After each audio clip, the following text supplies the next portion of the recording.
আমাদের ফার্মের সবগুলো কোয়েল পাখি জবাই করে ফেলতে হলো। কেন করলাম সেটা আপনাদের সাথে অবশ্যই শেয়ার করব। সেগুলো আজকে দুপুরে রান্নাবান্না করেছি, তারপর গিয়েছি শহরে দরকারি কাজে, সাথে কিছু জিনিস কিনেছি। সবকিছু মিলে থাকছে আজকে এই ভিডিওটা। পুরো ভিডিওটা দেখবেন, আশা করছি আপনাদের কাছে ভালোই লাগবে। সকাল সকাল নাস্তা সেরে নিচ্ছি। আজকে বাসায় কিছু রান্না করিনি, বাইরে থেকে নাস্তা কিনে নিয়ে এসেছি। মাইবিন মাহিরা রুটি জাতীয় জিনিস পছন্দ করে, প্রতিদিন ভাত খেতে চায় না। আর আমার কাছে রুটি বানানো অনেক ঝামেলার কাজ মনে হয়, এর জন্য ওরা যেদিন রুটি খেতে চায় সেদিন বাইরে থেকে কিনে নিয়ে আসা হয়। খাওয়া দাওয়া শেষ করতে করতে মাইবিনের বাবা বাহিরে ডাকে। এসে দেখি বাড়ির সামনে দিয়ে এরকম অটো রিক্সায় করে আলু, পেঁয়াজ, মরিচ সবকিছু নিয়ে যাচ্ছে।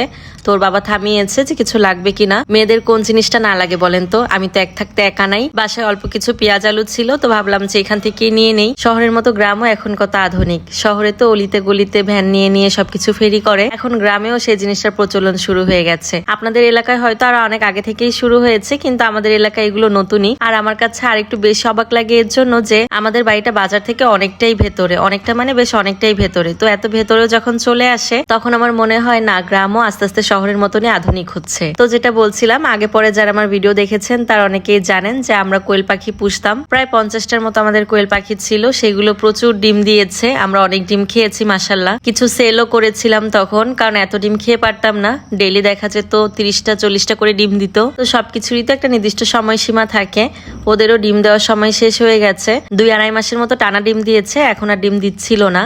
তারপরে ওদের শরীরে চর্বি জমে গেছে, বলতে গেলে ওরা ডিম দিবে না এখন আর। তার উপর দিয়ে কিছুদিন আগে খুব বেশি গরম গিয়েছে, তো তখন অনেক পাখি হিট স্ট্রোক করে মারা যাচ্ছিল। যখন দেখলাম পাখিগুলো মারা যাচ্ছে তখন ভাবলাম যে ডিমও তো আর দিবে না, তো এগুলোকে জবাই করে ফেলি, পরে না হয় আবার কোয়েল পাখি এনে পালা যাবে। তো আজকে কিছু রান্না করেছি, আলু আর কচু দিয়ে রান্না করেছিলাম, অনেক মজা লেগেছিল। আর আমাদের ফার্মের কোয়েল পাখি তো বেশ ভালোই বড় সাইজের হয়েছিল, কারণ আমরা তো খাবারে কোনো সময় কৃপণতা করিনি। খেয়ে দিয়ে বেশ ভালোই নাদুস নুদুস হয়েছিল।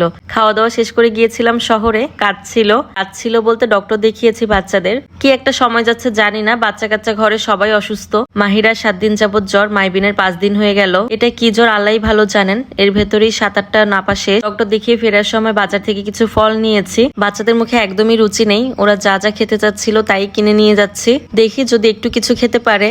কিছু ফল নিয়েছি, আর মাইবিন কেক খেতে চেয়েছিল, এর জন্য মাইবিনের জন্য একটা কেক নিয়েছি। বাচ্চারা এত বেশি দুর্বল হয়ে পড়েছে যে খেতে ইচ্ছা করছে সেটা বলছে, কিন্তু খেতে আর পারছে না। আসলে এমন একটা অবস্থা, ঘরে সব আনন্দের উৎস কিন্তু এই বাচ্চারা, কিন্তু ওরা যখন অসুস্থ থাকে তখন পুরো ঘরটাই ফাঁকা ফাঁকা মনে হয়।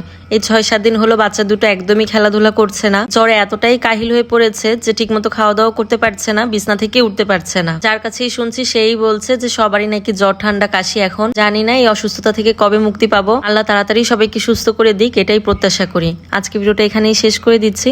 ভালো লাগলে অবশ্যই শেয়ার করে দিবেন। সবাই ভালো থাকবেন। আল্লাহ হাফেজ।